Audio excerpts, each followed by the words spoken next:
चलिए, last class में मैंने आपको speed and velocity, distance and displacement, इनके बीच में मैंने आपको डिफरेंस बता दिया था। तो आज हम करेंगे सबसे पहले पिछली क्लास का एक होमवर्क था कि प्रेशर जो है आपकी वो स्केलर है या वेक्टर है, ये आपको बताना था। मैंने आपको फॉर्मूला भी प्रोवाइड करा था, फोर्स अपॉन एरिया होता है। तो जितने भी लोग होंगे सब ने ये देखा होगा कि असल में फोर्स के ऊपर आपने एरो देखा तो एक वेक्टर है, इसकी वजह से आपने प्रेशर को भी वेक्टर डिक्लेयर कर दिया होगा।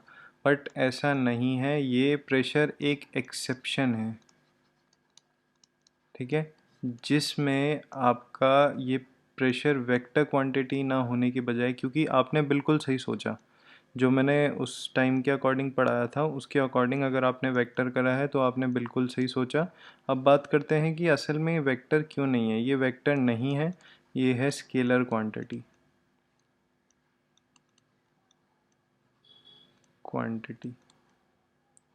ठीक है। तो अब हम बात करते हैं कि असल में ये स्केलर क्वांटिटी क्यों है। तो इसके लिए हम एक एग्जांपल लेते हैं। लेट्स से आपने एक कंटेनर लिया है, ठीक है। इस कंटेनर में आपने पानी भर दिया, ठीक है। तो पानी भरने के बाद आपने यहाँ पे छेद कर दिया है, ठीक है। तो जब आपने छेद करा आपने देखा कि हर एक छेद से पानी जा रहा है, ठीक है। कोई भी छेद ऐसा नहीं है कि जिससे पानी नहीं जा रहा। तो यहाँ पे क्या लग रहा है आपका, यहाँ पे प्रेशर लग रहा है। पानी जब नीचे की तरफ जा रहा है तो उसको प्रेशर लग रहा है। अब जब प्रेशर लग रहा है तो प्रेशर यहाँ पे हर एक डायरेक्शन में लग रहा है, ठीक है, इन एवरी डायरेक्शन। और कोई स्पेसिफिक डायरेक्शन नहीं है। जो वेक्टर क्वांटिटी होती है, वेक्टर क्वांटिटी, तो उसकी डेफिनेशन होती है these are those quantities which have magnitude and a direction, है ना, ये हमने पढ़ा था। बट ये जो डायरेक्शन होती है ना, ये डायरेक्शन हमेशा कोई ना कोई स्पेसिफिक डायरेक्शन होती है, ठीक है। कोई ना कोई एक स्पेसिफिक डायरेक्शन होनी चाहिए। जैसे कि मैंने आपको कोई भी एग्जांपल दिया था, लेट्स से वेलोसिटी का एग्जांपल लेते हैं। तो a car is moving with the velocity of 50 metre per second due north, ठीक है। या फिर हम बोलते हैं कि truck is moving with the velocity of 70 kilometre per hour towards east, ठीक है। तो आप देखिए इसमें स्पेसिफिक डायरेक्शन है कि ईस्ट डायरेक्शन है या नॉर्थ डायरेक्शन है। अब अगर आप इसमें बात करें तो प्रेशर में प्रेशर लगा यहाँ पे, ये जब प्रेशर लगा तो हर एक डायरेक्शन में जाना है, हर एक डायरेक्शन में पानी जा रहा है जहाँ जहाँ हमने छेद करा है। कोई एक स्पेसिफिक डायरेक्शन नहीं है। तो इसकी वजह से आपका जो प्रेशर है तो वो आपका स्केलर क्वांटिटी में आता है। तो उस वाले क्वेश्चन का आप आंसर लिख लीजिए कि the pressure comes under the scalar quantity because there is no specific direction in case of this quantity. It acts in all direction, ठीक है, हर डायरेक्शन में ये चलता है। तो इसलिए जो आपका प्रेशर है वो स्केलर क्वांटिटी है, ठीक है। चलिए नेक्स्ट टॉपिक की तरफ बढ़ते हैं। तो नेक्स्ट टॉपिक आज आपका टॉपिक है average speed and average velocity, ठीक है। तो एवरेज स्पीड क्या होता है? एवरेज स्पीड, तो एवरेज स्पीड होता है, जैसे आपको स्पीड का फॉर्मूला पता है। स्पीड का फॉर्मूला क्या होता है? स्पीड का फॉर्मूला होता है आपका डिस्टेंस अपॉन टाइम, ठीक है। तो उसी तरीके से अगर आप यहाँ पे एवरेज लिख दें, एवरेज स्पीड, तो एवरेज स्पीड का फॉर्मूला होता है आपका टोटल, यहाँ पे बस टोटल लिख दीजिए, total distance upon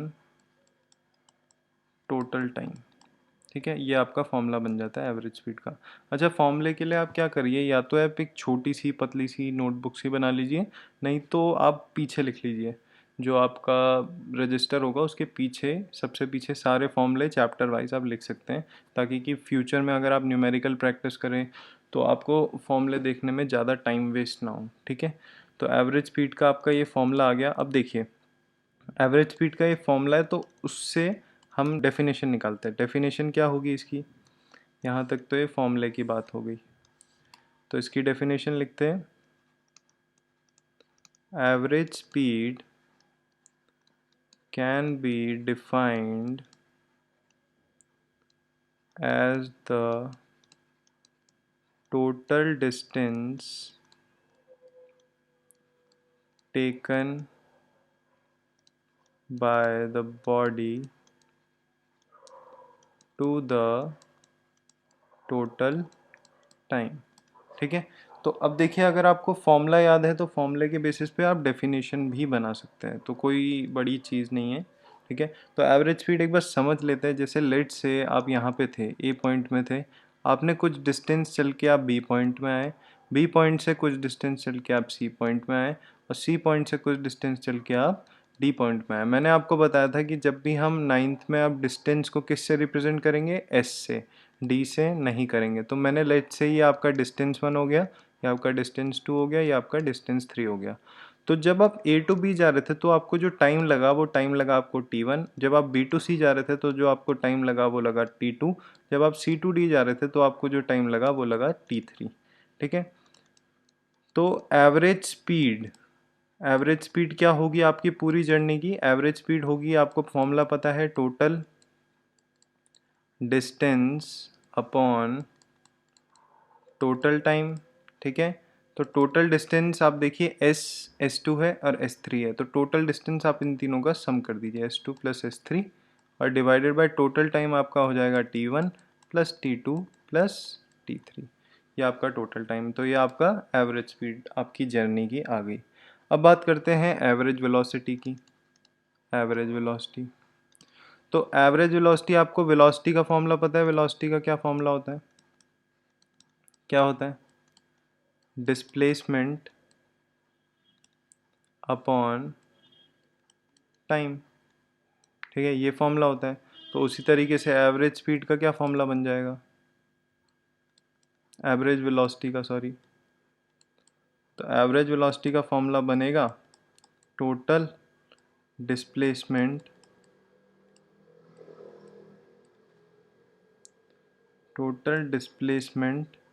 upon total time.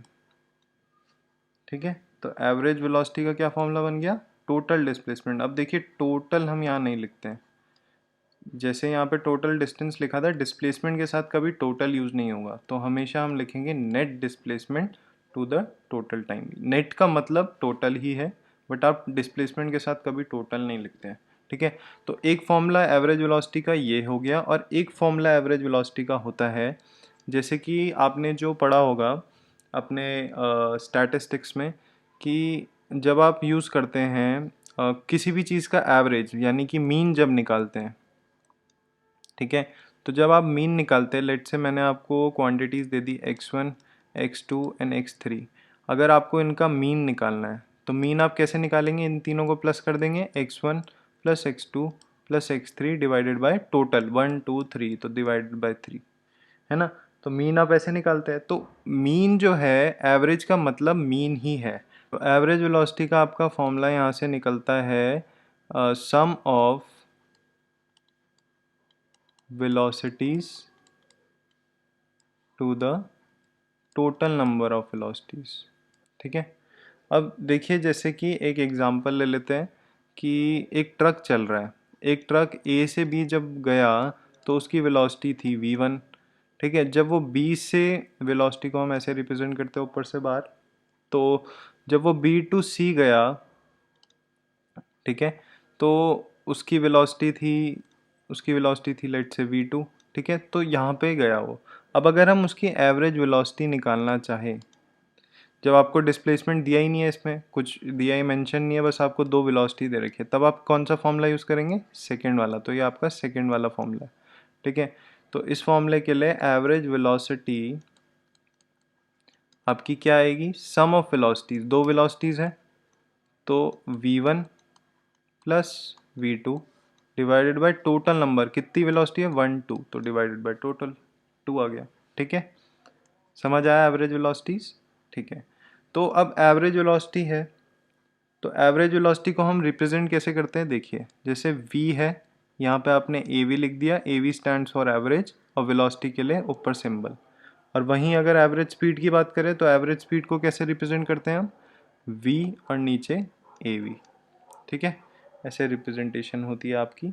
अब यहाँ से देखिए, जब भी आप डेफिनेशन लिखते हैं एवरेज वेलोसिटी की, तो एवरेज वेलोसिटी की डेफिनेशन हमेशा आप सेकंड वाले फॉर्मूले से लिखेंगे। ये जो आपने सेकंड वाला फॉर्मूला लिखा है कि sum of velocities to the total number of velocities, तो इसको हम इसी फॉर्मूले से लिखेंगे, सेकंड वाले से। फर्स्ट वाला इसका फॉर्मूला हम यूज़ नहीं करते हैं, ठीक है। मतलब यूज़ आप क्वेश्चंस में कर सकते हैं, न्यूमेरिकल वगैरह में, बट डेफिनेशन में आप सेकंड वाले से ही लिखेंगे। तो हम इसको डिफाइन करेंगे, average velocity of a body can be defined as the sum of velocities to the total number of velocities, ठीक है। आपने देखा होगा कि अगर आपको ये डेफिनेशन याद, आपको अगर ये फॉर्मूला याद है तो उसके बेसिस पे आप डेफिनेशन भी बना सकते हैं, ठीक है। तो अभी तक हमने एक ये फॉर्मूला हो गया आपका, एक ये फॉर्मूला हो गया जिसमें आप नेट यूज़ करेंगे, टोटल नहीं यूज़ करेंगे वर्ड, ठीक है। और एक आपका एवरेज स्पीड का। तो अभी तक हमने 3 फॉर्मूले देख लिए हैं, ठीक है। तो इसे आप नोट कर सकते हैं। और एक स्पीड का फॉर्मूला भी आप लिखेंगे अपने पीछे, speed equals to distance upon time, distance upon time. और वेलोसिटी का भी लिखेंगे, velocity equal to displacement upon time, ठीक है। ये दो फॉर्मूले भी आप पीछे लिखेंगे। स्पीड को मैं v से रिप्रेजेंट करता हूँ। चलिए, अब एवरेज वेलोसिटी भी हमने देख ही लिया है, तो अब इसके बेसिस पे थोड़े बहुत क्वेश्चंस करते हैं। जो आपने डिस्टेंस देखा, डिस्प्लेसमेंट देखा, एवरेज वेलोसिटी देखा, स्पीड, एवरेज स्पीड देखा, तो उसके बेसिस पे कुछ क्वेश्चंस करते हैं। देखिए, क्वेश्चन नंबर 1 पहले, क्वेश्चन नंबर 1 आपका पेज नंबर 100 है, इन टेक्स्ट क्वेश्चन है। An object has moved through a distance. Can it have zero displacement? If yes, support your answer with an example. ये मैं आपके साथ डिस्कस कर चुका हूँ कि अगर एक ऑब्जेक्ट, वो ये कह रहा है कि एक ऑब्जेक्ट लेट से कोई डिस्टेंस मूव करा है, मतलब कि एक ऑब्जेक्ट लेट से A टू B गया है, उसने कुछ डिस्टेंस मूव करा है, तो क्या ये पॉसिबल है कि उसका डिस्प्लेसमेंट उसका ज़ीरो के इक्वल हो? क्या ऐसा पॉसिबल है? हाँ, बिल्कुल पॉसिबल है। कब हो सकता है? कि जब एक ऑब्जेक्ट ए टू बी गया और ए टू बी जाने के बाद वो वापस ए में आ गया, यानी कि यही उसका इनिशियल एंड फाइनल पॉइंट बन जाता है, तो हम बोलते हैं कि आपका डिस्प्लेसमेंट ज़ीरो होगा और वो कुछ डिस्टेंस चला है, ठीक है। तो ये वाला क्वेश्चन वैसे आप कर ही चुके हैं। चलिए, क्वेश्चन नंबर 2 देखते हैं। क्वेश्चन नंबर 2 पेज नंबर 100, ये इम्पॉर्टेंट क्वेश्चन है। अ farmer moves along a boundary of a square field of a side. देखिए, अब क्या करेंगे हम, जब भी न्यूमेरिकल करेंगे तो आधा पढ़ेंगे और उसके बाद आधा हम लिखना चालू करेंगे। तो a farmer moves along a boundary of a square field of side 10 metre. देखिए, एक बाउंड्री दे रखी है आपको, एक फील्ड दे रखी है जो कि स्क्वायर शेप की है, ठीक है। और उसकी जो बाउंड्री है उसकी एक साइड आपको दे रखी है 10 मीटर, ठीक है। तो फार्मर क्या करता है, फार्मर ये पूरा एक राउंड मतलब यहाँ से यहाँ से यहाँ, ये पूरा ए हम बोल देते हैं A B C D, ठीक है। तो farmer A to B, B to C, C to D and D to A जब वापस आ जाता है तो वो टोटल वो जो कवर करता है वो कवर करता है आपका 40 सेकेंड्स में। ठीक है, अब देखिए पूरा का पूरा जब आप बाउंड्री में चल रहे हैं, आपने मैथ्स में देखा होगा कि जब हम बाउंड्री को कंसीडर करते हैं तो हम क्या निकालते हैं, एरिया निकालते हैं, पेरीमीटर निकालते हैं, पेरीमीटर निकालते हैं। तो अगर हम बोले कि एक राउंड के लिए फॉर 1 राउंड, ठीक है, तो वो कितना डिस्टेंस चला होगा, कितना डिस्टेंस चला होगा आपका पेरीमीटर ऑफ स्क्वायर। तो पेरीमीटर ऑफ स्क्वायर क्या होता है, 4 इंटू साइड, साइड आपको क्या दे रखी है 10, तो 4 इंटू 10, तो ये कितना आ गया 40 मीटर। तो यानी कि वो 40 मीटर चला होगा जब एक राउंड कंप्लीट हुआ है। ठीक है, तो जब वो 40 मीटर चला है तो उस क्वेश्चन में ये बोला गया है कि वो पूरा का पूरा एक राउंड कंप्लीट करता है 40 सेकेंड्स में। तो यानी कि he covers 40 metre in 40 seconds. ठीक है, तो आपको क्या निकालना है, what will be the magnitude of displacement, आपको डिस्प्लेसमेंट निकालना है।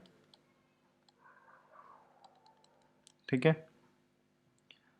Displacement of the farmer at the end of, आपको निकालना है डिस्प्लेसमेंट कब, जब टाइम आपका होगा 2 मिनट्स एंड 20 सेकेंड्स। ठीक है, तब आपको डिस्प्लेसमेंट निकालना है। अब देखिए, जब भी आपको डिस्प्लेसमेंट निकालना है तो डिस्प्लेसमेंट निकालने से पहले आपको डिस्टेंस पता होना चाहिए। ठीक है, जब आपका डिस्टेंस निकलेगा उसके बाद ही तो, क्योंकि आप सोचिए अगर एक बंदा है वो अगर A टू B गया है तो उसने कुछ ना कुछ डिस्टेंस ट्रैवल करा है। ठीक है, तो जब उसने कुछ ट्रैवल करा है तो उसके बाद ही तो उसका शॉर्टकट निकलेगा ना, अब उससे पहले उसका शॉर्टकट नहीं निकाल सकते। तो हमेशा डिस्प्लेसमेंट जो कि शॉर्टकट है वो शॉर्टकट हमेशा कब निकलेगा, जब आपको डिस्टेंस पता है। ठीक है, तो हम हमेशा पहले डिस्टेंस निकालेंगे। ठीक है, अब देखिए टाइम आपको यहाँ पे अटपटा सा दे रखा है, यहाँ पे पहले 2 मिनट्स और सेकेंड्स को मिक्स कर दिया। तो आप क्या करिए, आप पहले 2 मिनट्स को सेकेंड में कन्वर्ट कर दीजिए। तो 2 मिनट्स कितने सेकेंड्स के बराबर होगा, 1 मिनट में कितने सेकेंड्स होते हैं 60 सेकेंड्स। तो 2 इंटू 60 हो जाएगा, ये आपका सेकेंड हो गया, सेकेंड में कन्वर्ट हो गया, प्लस 20। तो जो टाइम आ गया आपका वो कितना आ गया 120 प्लस 20। तो यानी कि टाइम आपको 140 सेकेंड्स में निकालना है कि 140 सेकेंड्स में उसकी कितनी डिस्प्लेसमेंट होगी। ठीक है, चलिए अब देखिए यहाँ पे यूनिटरी मेथड लगेगा। तो यूनिटरी मेथड में एक चीज़ आप हमेशा याद रखिए कि जो चीज़ आपको निकालनी है ना, तो वो चीज़ को आप किस डायरेक्शन में रखेंगे, आप उसे हमेशा RHS में रखेंगे, जो भी चीज़ आपको निकालनी है। और जो चीज़ आपको पता है वो चीज़ आप LHS में रखेंगे। यहाँ पे आप रखेंगे जो चीज़ आपको नोन है, और यहाँ पे जो चीज़ आपको फाइंड करनी है। ठीक है, चलिए अब देखिए आपको ये डिटेल दी हुई है कि 40 मीटर में वो इतना 40 मीटर जब वो चलता है तो इतने सेकेंड्स में चलता है, इतना टाइम लेता है। ठीक है, तो सबसे पहले आपको डिस्प्लेसमेंट निकालने से पहले डिस्टेंस पता होना चाहिए। तो डिस्टेंस निकालने के लिए आपको ये हिंट दे रखा है। अब देखिए आपको क्या निकालना है, सबसे पहले इतने सेकंड्स में कितना डिस्टेंस आएगा, डिस्टेंस के बाद ही आपका डिस्प्लेसमेंट निकलेगा। तो इतने सेकंड में आपका कितना, तो क्या चीज़ आपको पता है, आपको टाइम पता है, आपको निकालना है डिस्टेंस। तो डिस्टेंस को आप रखेंगे RHS में। ठीक है, तो यहाँ पे LHS में जो चीज़ आपको नोन है वो चीज़ है टाइम, और जो चीज़ आपको निकालनी है डिस्टेंस वो आपका RHS में आ जाएगा। ठीक है, अब देखिए RHS हिंट दे रखी है आपको 40 सेकेंड्स में, 40 सेकेंड्स में वो चलता है 40 मीटर। ठीक है, अब तो 1 सेकेंड में कितना चलेगा, 1 सेकेंड में चलेगा 40 डिवाइडेड बाय 40 मीटर, यानी कि 1 मीटर। ठीक है, तो इतने सेकेंड 140 सेकेंड्स में कितना चलेगा, 140 सेकेंड्स में चलेगा वो 1 इंटू 140, यानी कि 140 मीटर चलेगा। तो आपको ये क्या मिल गया, ये आपको मिल गया टोटल डिस्टेंस, कि एक्चुअल में इतने टाइम में उसने कितना डिस्टेंस, फार्मर ने कितना डिस्टेंस कवर करा है 140 मीटर। अब देखिए डिस्प्लेसमेंट के लिए हम क्या करेंगे, डिस्प्लेसमेंट के लिए हमें क्या चाहिए, डिस्प्लेसमेंट के लिए हमें दो चीज़ें चाहिए। डिस्प्लेसमेंट के लिए हमें दो चीज़ें क्या क्या चाहिए, एक आपको चाहिए इनिशियल पॉइंट, इनिशियल पॉइंट और एक आपको चाहिए फाइनल पॉइंट। ठीक है, इन दोनों पॉइंट के बीच के डिफरेंस को ही तो हम कहते हैं कि वो आपका डिस्प्लेसमेंट होता है। ठीक है, एक आपको चाहिए इनिशियल पॉइंट, एक चाहिए आपको फाइनल पॉइंट। अब आपको टोटल डिस्टेंस पता चल गया। टोटल डिस्टेंस आपको कितना है, 140 मीटर। अब देखिए, लेट से आपने ए को इनिशियल पॉइंट ले लिया, आप कोई भी ले सकते हैं, आपने लेट से मैंने ए को ले लिया। ठीक है, तो जब ए को मैंने इनिशियल पॉइंट लिया है और वो टोटल डिस्टेंस कितना चला है, 140 मीटर, तो चलिए अब अगर वो एक पूरा राउंड कवर करता है, तो एक पूरा राउंड कवर करेंगे तो 10 प्लस 10 प्लस 10 प्लस 10 मतलब 40 हो गया।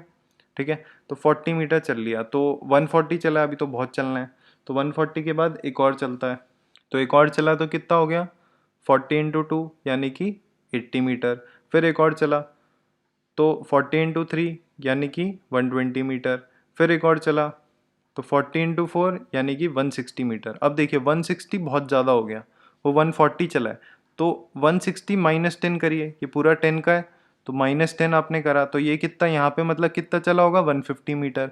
फिर माइनस 10 करिए, तो यहाँ पे कितना चला होगा, यहाँ पे चला होगा वो 140 मीटर। तो यानी कि ये आपका फाइनल पॉइंट आ गया। ठीक है, अब जब आपको इनिशियल पॉइंट मिल गया, आपको फाइनल पॉइंट मिल गया, तो उसके बीच में पहले एक डॉटेड लाइन आप बना दीजिए। ठीक है, तो ये आपकी डॉटेड लाइन बन गई। अब आपको ये डिस्टेंस फाइंड करना है कि ये कितना डिस्टेंस होगा। तो आपको पता है कि ये पूरा का पूरा एक राइट एंगल ट्रायंगल बन रहा है। ठीक है, जिसमें ये आपका क्या है, ये आपकी परपेंडिकुलर है, ये आपका बेस है और ये आपका हाइपोटेन्यूज है। ये परपेंडिकुलर कितना दे रखा है आपको, 10 मीटर। बेस कितना दे रखा है आपको, 10 मीटर। तो हाइपोटेन्यूज आपका निकल जाएगा। तो बेसिकली जो आपका डिस्प्लेसमेंट है, डिस्प्लेसमेंट आपका क्या है, ए सी। ठीक है, डिस्प्लेसमेंट है आपका A C. So in triangle A D C, A D C हम क्या करेंगे, पाइथागोरस थ्योरम लगा देंगे। तो पाइथागोरस थ्योरम के अकॉर्डिंग क्या होता है, हाइपोटेन्यूज यानी कि ए सी का square, A C square equal to base square plus perpendicular square, यानी कि परपेंडिकुलर ए डी हो गया तो ए डी का स्क्वायर प्लस डी सी का स्क्वायर, तो A D square plus D C square. ठीक है, तो ये आपको मिल गया। अब देखिए, जब आपको ए सी स्क्वायर आपको निकालना है, ए डी आपको पता है कितना है, 10 का स्क्वायर, प्लस डी सी भी आपको पता है 10 का स्क्वायर, तो ए सी स्क्वायर आपको क्या मिल गया, 100 प्लस 100। ठीक है, तो ए सी स्क्वायर इक्वल्स टू 200 हो गया। अब देखिए, आप 200 को 2 इंटू 100 लिख सकते हैं, हाँ लिख सकते हैं। तो ए सी को क्या लिख सकते हैं, ए सी को हम लिख सकते हैं 2 मल्टीप्लाई बाय 100। ठीक है, अब इनके अलग अलग रूट बना लीजिए, यानी कि एक बार √2 कर दीजिए और इसमें √100 कर दीजिए। तो 100 का आपको रूट पता है क्या होता है, 10। तो ए सी आपका आ गया 10√2 इतना मीटर। ठीक है, तो ये आपकी ए सी की वैल्यू हो गई, मतलब कि ये आपका क्या आ गया, डिस्प्लेसमेंट। ठीक है, ये आपका डिस्प्लेसमेंट निकल के आ गया। तो ये क्वेश्चन यहाँ पे होता है ख़त्म।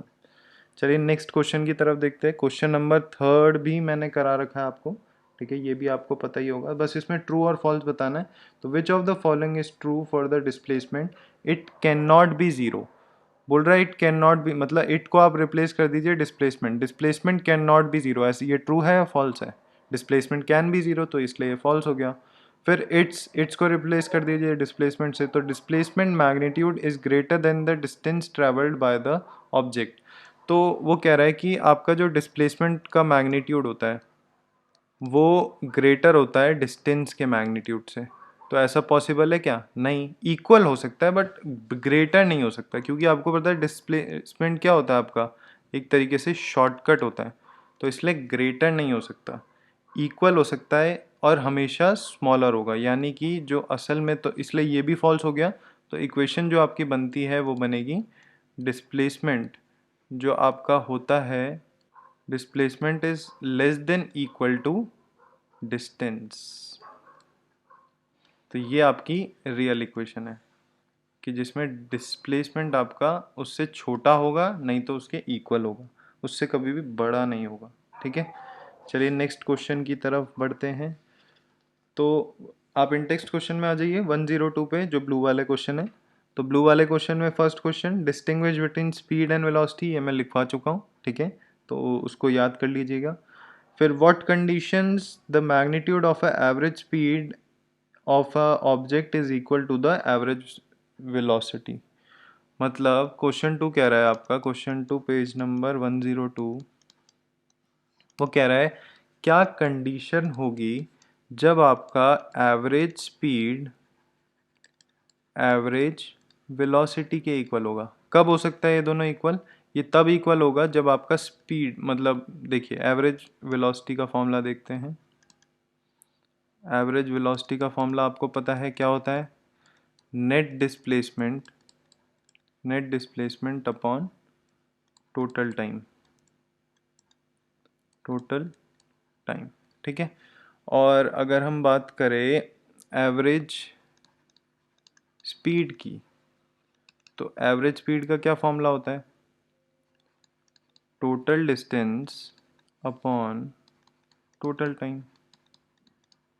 ठीक है, तो ये दोनों कब इक्वल हो सकता है? ये दोनों तब इक्वल होगा जब आपका डिस्टेंस और डिस्प्लेसमेंट दोनों आपस में इक्वल होंगे। तो डिस्टेंस और डिस्प्लेसमेंट आपस में कब इक्वल होते हैं? जब एक ऑब्जेक्ट ए टू बी जा रहा है और वो स्ट्रेट लाइन में जा रहा है।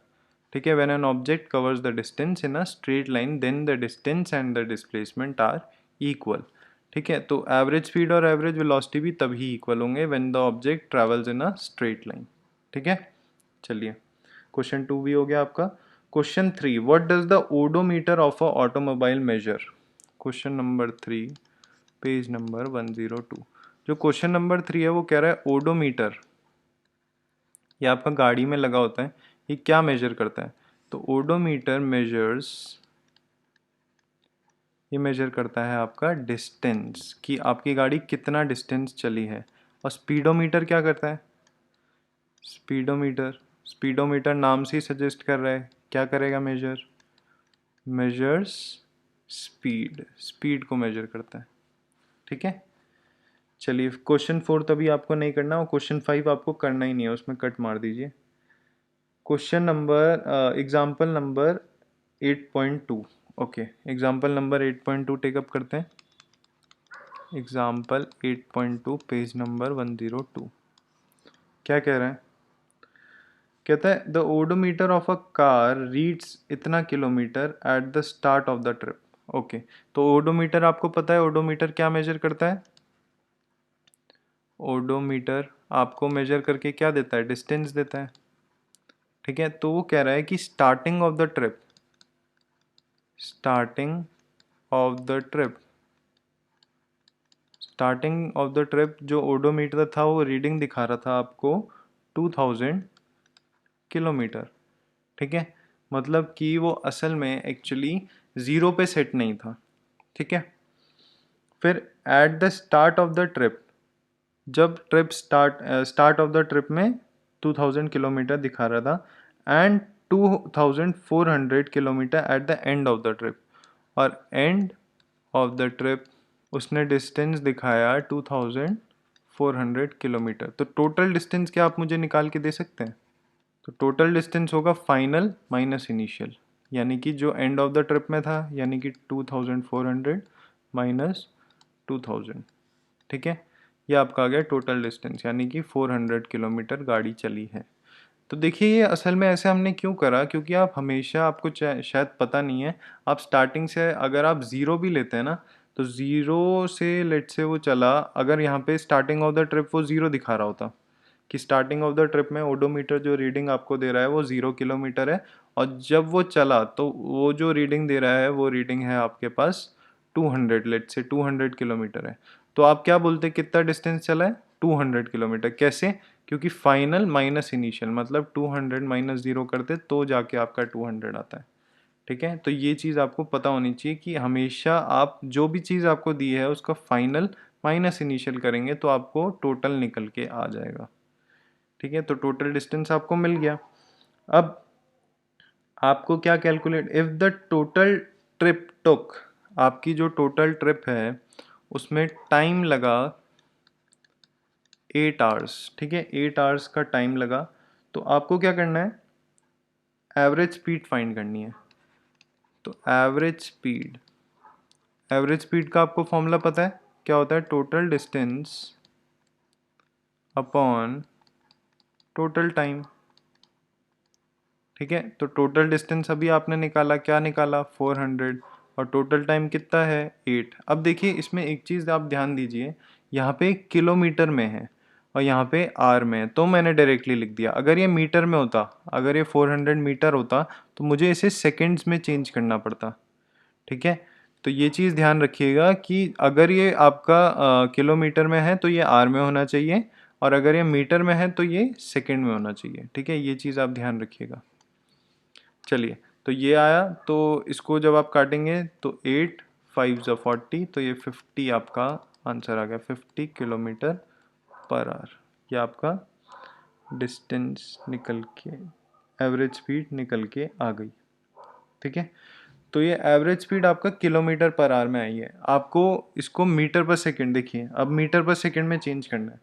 तो सिंपल, अगर आपने किलोमीटर पर आवर में निकाल रखा है ना, तो मीटर पर सेकंड में चेंज करने के लिए आप क्या करेंगे, एवरेज स्पीड आपको दे रखा है 50 किलोमीटर पर आवर। अगर आप इसको 5/18 से मल्टीप्लाई कर देते हैं तो जो ये स्पीड निकाल के देगा तो वो आपका मीटर पर सेकंड में आ जाएगा। अब देखिए 5/18 मैंने क्यों बोला, 5/18 इसलिए बोला क्योंकि अगर आप 50 किलोमीटर लिखते हैं और नीचे आप आर लिखते हैं तो किलोमीटर को आपको मीटर में चेंज करना है, तो कैसे करेंगे, तो 50 को पहले आप 1000 से मल्टीप्लाई करेंगे तो मीटर में चेंज होगा, और यहाँ पे आर है तो आर को पहले 60 से मल्टीप्लाई करेंगे तो क्या होगा, आपका मिनट में चेंज हो गया। उसके बाद आपने फिर से 60 को मल्टीप्लाई करा, फिर सेकंड्स में चेंज हो गया। तो जब आप इसको कैंसिल आउट करेंगे इन तीनों को तो ये 5 और 18 निकाल के देता है। तो इसलिए मैंने डायरेक्टली बोल दिया कि अगर आप 5/18 से मल्टीप्लाई करेंगे तो आपको इतना मीटर पर सेकेंड निकल के आ जाएगा, जो आपकी स्पीड होगी। ये आप खुद कैलकुलेट करेंगे, ठीक है। चलिए अब बढ़ते हैं हम आपकी बुक एक्सरसाइज के पीछे के क्वेश्चंस। तो पीछे के क्वेश्चंस में क्वेश्चन नंबर 3 पेज नंबर 112, ठीक है। ये काफ़ी ज़्यादा इम्पोर्टेंट क्वेश्चन है और थोड़ा सा ट्रिकी भी है। देखिए क्या कह रहा है, Abdul is driving to the school, ठीक है। तो लेट्स से ये उसका होम है और लेट्स से ये उसका स्कूल है। तो वो स्कूल जाता है, घर से स्कूल जाता है, ठीक है। The average speed for his trip, जब वो होम टू स्कूल जा रहा है तो होम यानी कि एच टू स्कूल यानी कि एस, जब होम टू स्कूल जा रहा है तो उसको एवरेज स्पीड उसकी दे रखी है कितना, एवरेज स्पीड दे रखी है 20 किलोमीटर पर आवर, ठीक है। अब जब वो यहाँ से होम टू स्कूल जा रहा है, बट जब स्कूल से घर आ रहा है ऑन हिज रिटर्न ट्रिप, जब वो स्कूल एस टू होम होम आ रहा है तो उसको एवरेज स्पीड कितनी दे रखी है, तो उसको एवरेज स्पीड दे रखी है 30 kilometre per our, 30 kilometre per our, ठीक है। तो तब उसको इतनी एवरेज स्पीड दे रखी है। तो आपको क्या फाइंड करना है, आपको फाइंड करना है कि टोटल, मतलब कि जब वो होम टू स्कूल गया और स्कूल टू होम आया तो टोटल जर्नी की एवरेज स्पीड कितनी होगी। आपको तो अभी ये आधे आधे जर्नी की दे रखी है कि इस जर्नी यहाँ से यहाँ गया तो क्या एवरेज स्पीड है और यहाँ से यहाँ गया तो क्या एवरेज स्पीड है। तो आपको लग रहा होगा कि सिंपल प्लस कर देते हैं, ठीक है, बट ऐसा नहीं है। तो हम क्या करेंगे, सबसे पहले लेट से एच टू एस, जो मतलब आपका यहाँ से लेकर यहाँ तक जो डिस्टेंस है वो मैंने डी मान लिया, ठीक है। मतलब होम से स्कूल तक का जो आपका डिस्टेंस है वो मैंने डी मान लिया। अब देखिए एवरेज स्पीड का फॉर्मूला होता क्या है, एवरेज स्पीड का फॉर्मूला आपको पता है, total distance to the total time, ठीक है, और यहाँ पे 20। अब टोटल डिस्टेंस कितना होगा जब वो होम टू स्कूल गया है, होम टू स्कूल जब गया है तो टोटल डिस्टेंस डी है, डी ले लिया। और टोटल टाइम क्या है, टोटल टाइम हम T1 ले लेते हैं, ठीक है, तो 20। तो यहाँ से आपकी T1 की वैल्यू आ गई, तो T1 आपका क्या आया, T1 आपका आ गया D/20। इसको T1 को यहाँ भेजेंगे और 20 को यहाँ लेंगे, तो T1 इक्वल्स टू D/20, इतना सेकेंड, सॉरी आर, इतना आर आ गया आपके पास T1, ठीक है। इसी तरीके से हम इस वाले का निकाल सकते हैं, क्योंकि एवरेज स्पीड का फॉर्मूला क्या होता है, total distance upon total time, ठीक है। Total distance upon total time, ये आपको 30 दे रखा है, तो टोटल डिस्टेंस कितना होगा जब वो स्कूल से घर आ रहा है, तो स्कूल से घर आ रहा है तो भी तो डिस्टेंस सेम है, तो डिस्टेंस तो सेम ही है, तो टोटल डिस्टेंस डी है, और इस समय हम टोटल टाइम कितना ले रहे हैं, T2, तो D2 इक्वल्स टू 30। अब T2 की वैल्यू क्या आ जाएगी, T2 की वैल्यू आ जाएगी आपकी D/30, इतना आर, ठीक है। तो आपको T1 T2 मिल गया, मतलब कि आपको टाइम जब वो कि स्कूल से जब घर जा रहा था, जब स्कूल से घर जा रहा था और घर से स्कूल जा रहा था, तो हर एक का अपना अपना कि टोटल टाइम उसे कितना लगा वो आपको निकाल लिया आपने। अब जब वो निकाल लिया तो average speed of his whole journey क्या होगी, total distance upon total time, ठीक है। तो टोटल डिस्टेंस आप देखिए, होल जर्नी में उसने क्या किया है, घर से वो स्कूल गया और स्कूल से घर आया, तो एक बार डी और दूसरी बार डी, तो टोटल डिस्टेंस कितना हो गया, टोटल डिस्टेंस हो गया उसका D+D। और टोटल टाइम उसका होगा जो एक बार टाइम उसको स्कूल से घर से स्कूल जाने में लगा और एक बार टाइम जो उसे स्कूल से घर आने में लगा, स्कूल से घर आने में लगा, तो T1 + T2, ठीक है। तो D ये क्या बन गया आपका, ये बन गया आपका 2D, ये आपको एवरेज स्पीड निकाल के दे रहा है, ठीक है। तो ये बन गया 2D, और ये क्या था आपका D/20, D/20 प्लस D/30, ठीक है। तो आप इसका एलसीएम ले लीजिए, तो ये बन जाएगा 2D, यहाँ पे बन जाएगा, एलसीएम ले लेंगे हम, तो 2 और 3 का एलसीएम क्या होगा 60, तो ये आ जाएगा 3D प्लस 2D, ठीक है। अब देखिए इसको मैं इस तरीके से लिख सकता हूँ, 2D के साथ मेरा 1 है, और ये आपका आ गया 5D, और नीचे आ गया आपका 60, ठीक है। तो मैं क्या कर सकता हूँ, product of extreme to the product of mean, ऐसे करते हैं हम, तो इसको हम लिखेंगे 2D × 60 अपॉन 5D, ठीक है। तो D से D कैंसिल हो गया, 5 से ये कैंसिल हो गया, 12 ज़ा, ठीक है। और ये आपका 12 × 2 = 24, तो ये आपका km/h, ये आपका एवरेज स्पीड आ गई अब्दुल की, average speed of whole journey की उसकी एवरेज स्पीड आ गई, ठीक है। चलिए अब आपके लिए कुछ होमवर्क सबसे पहले क्वेश्चन नंबर 1, ये सिमिलर है जो हमने जैसे फार्मल वाला करा था उससे ही सिमिलर है, question number 1, question number 2, page number आपका बैक एक्सरसाइज का ही है 112, ठीक है। और आप करेंगे example number 8.3, page number 102, and example number 8.1, page number 101, ठीक है। तो ये आपके लिए होमवर्क है, तो आज की वीडियो के लिए बस इतना ही।